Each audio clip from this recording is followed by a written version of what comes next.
Carlos, gracias primero por recibirnos aquí en tu casa, en la Casa de los Trabajadores del ANSES.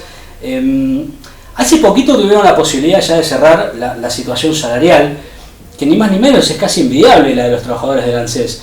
¿Cómo la viviste? ¿Cómo cerraron finalmente esas paritarias también en ese sentido?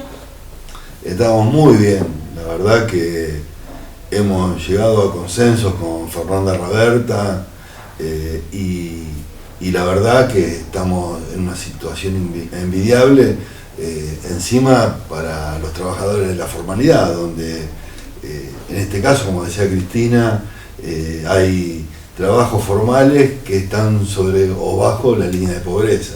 Nosotros estamos muy arriba, no solamente de la línea de pobreza, sino que le estamos ganando a la inflación, que es lo importante y lo que quería este gobierno. Por lo menos en este sentido, hay que felicitar a Fernanda Raberta y al pueblo público porque tuvieron la vocación y la decisión política de hacerlo. Carlos, si se da cuenta el trabajador de ANSES de eso, porque hoy la masa laboral y la no laboral también está viviendo una coyuntura compleja en lo que es la Argentina. ¿Y vos te das cuenta en tus afiliados que valoran ese esfuerzo del gremio? Sí.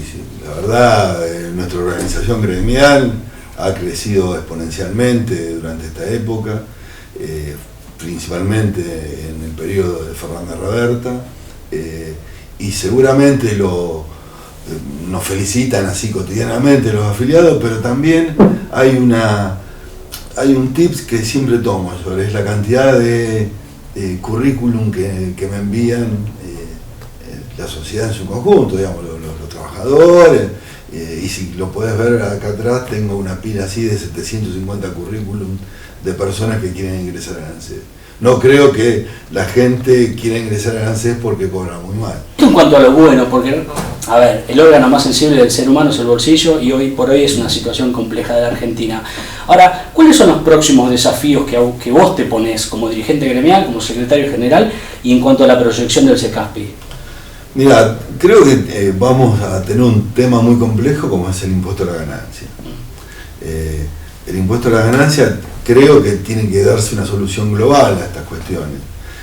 No depender solamente en enero, cuando el Ministerio de Economía determine cuál es la actualización. Creo que tiene que haber mecanismos de actualización mucho más eficaces.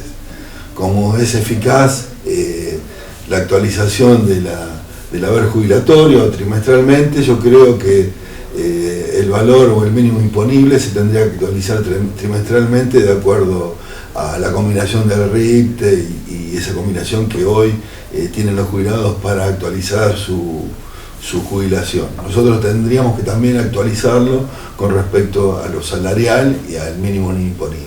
Esto creo que es una pelea muy grande, que tenemos que tenemos que discutir políticamente. Creo que si no llevamos propuestas como las que yo te estoy comentando ahora, queda solamente la discusión franca entre se paga o no se paga. Digamos, si hay actualizaciones coherentes anualmente o trimestralmente, como a mí me gustaría que fuera, sería una discusión mucho más benévola para todo el mundo y sería mucho más benévola también para el bolsillo de los trabajadores. Porque la inflación te va comiendo, y no solamente la inflación, a eso le sumás que vos tenés aumentos salariales, llegás enseguida al mínimo no imponible. Imagínate un soltero o un casado con 4 hijos que solamente no te coman la inflación, sino tampoco te coman el impuesto a la ganancia. Eso es una pelea. Después, como organización gremial, creo que tengo muchas peleas. El tipo que no tiene utopías o no tiene sueños para cada una de las organizaciones, tendría que dejar el puesto. Son funcionarios que no funcionan, diría Cristina. Pero, digamos, una meta es mudarnos cuanto antes a una nueva sede acá en México y en Entre Ríos, darle mucho más beneficio de lo que le estamos dando hoy a los afiliados, ampliar esa gama de prestaciones que damos, que se pueda tener hasta una vivienda digna. Nosotros hicimos un convenio con el Ministerio de Hábitat y estamos construyendo 25 propiedades en Avellaneda y me gustaría realizarlo en el resto del país.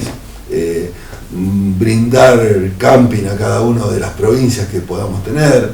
Digamos, hay un montón de cuestiones que uno sueña y lo va cumpliendo de a poco, y esto es lo más importante. Y seguir siendo un gremio mayoritario, no hegemónico, porque creo que la negociación colectiva y la discusión con los otros sindicatos es importante para enriquecer.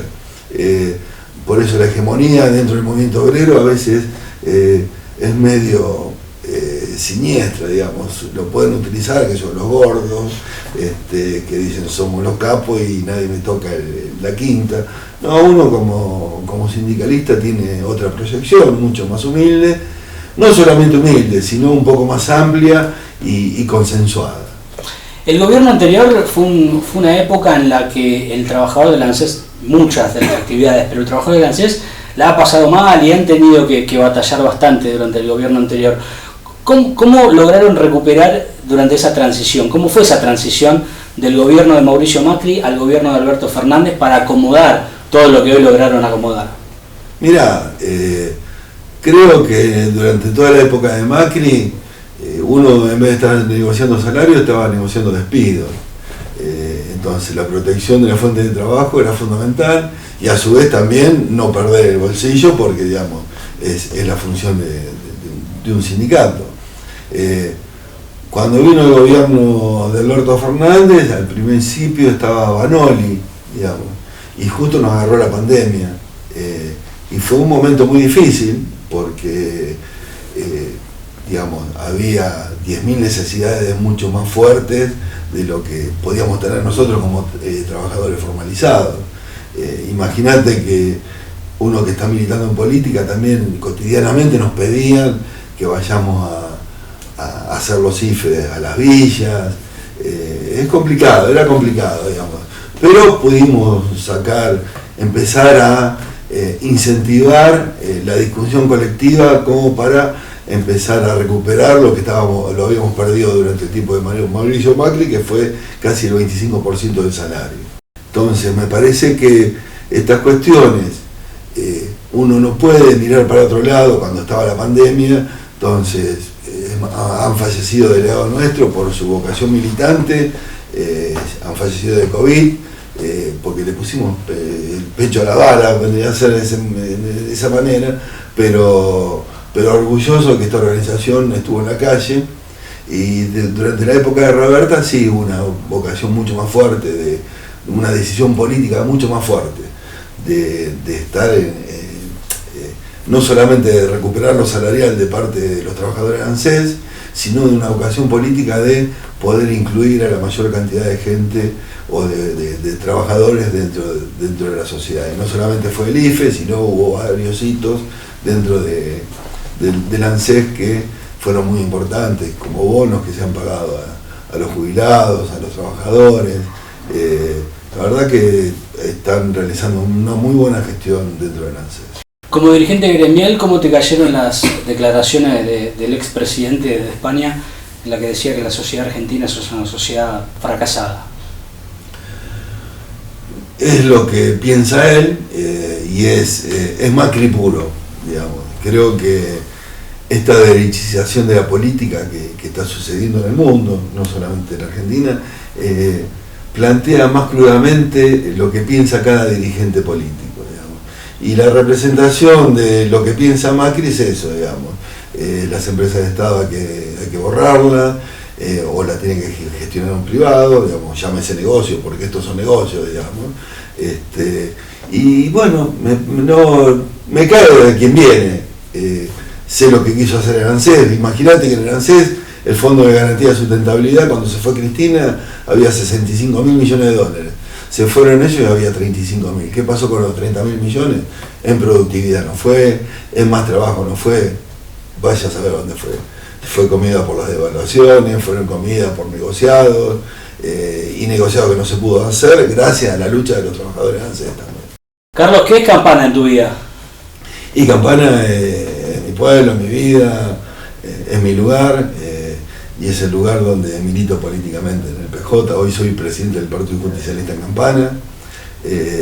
Campana, imagínate que yo nací, es una ciudad industrial, digamos, donde no había fragmentación cuando yo era chico, donde todo el mundo era laburante, no había villas, eran barrios desocupados, Imagínate cómo cambió la filosofía o cómo cambió la sociología de esta última época, a partir de los 90, digamos.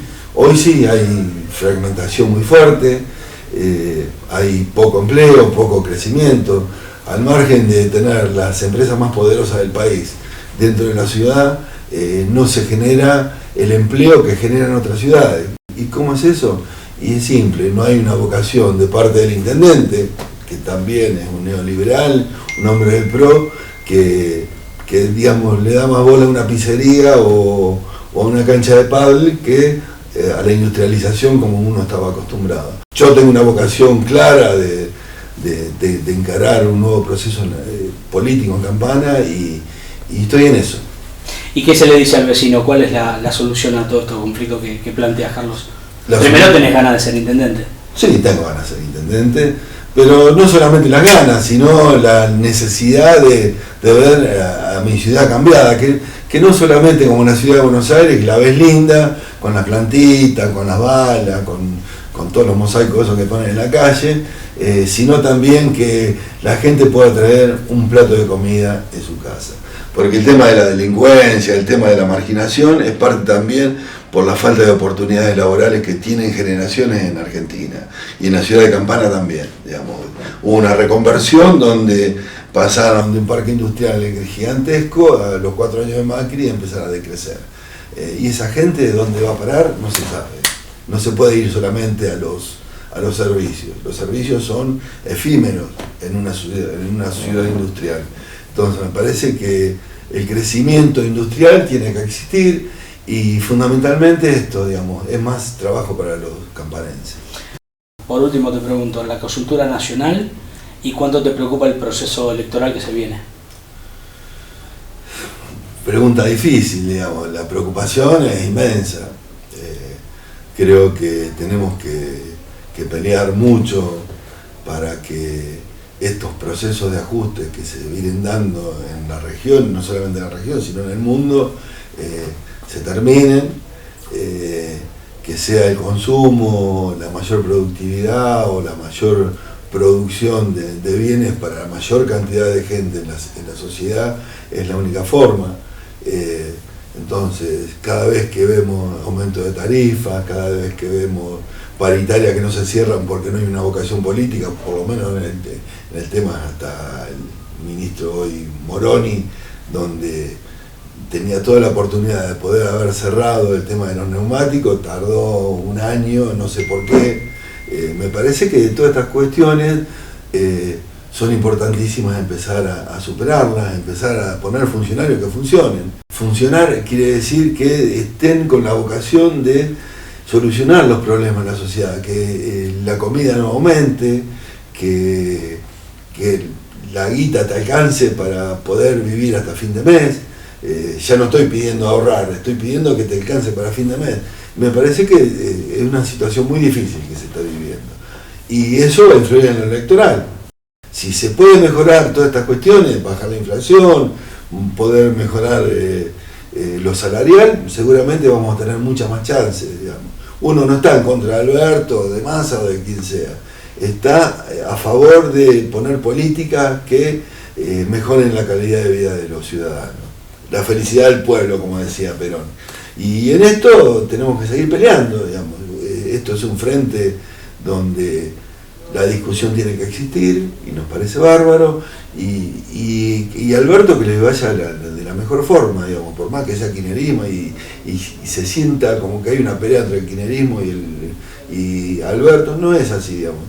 Nosotros vamos a tener posibilidades electorales en 2023 si Alberto le va mejor que a nadie. ¿Kelly Olmos te genera expectativa o no? No me genera porque me parece que es un error. Y te explico por qué. Digamos. Si nosotros estamos peleando en contra de una reforma previsional donde dice que los trabajadores, hombres, tienen que laburar hasta los 65 años, y las mujeres hasta los 60, no podemos poner en el Ministerio de Trabajo una persona de 70 años, con todas las mayores de las capacidades. Gracias, Carlos. No, gracias a ustedes.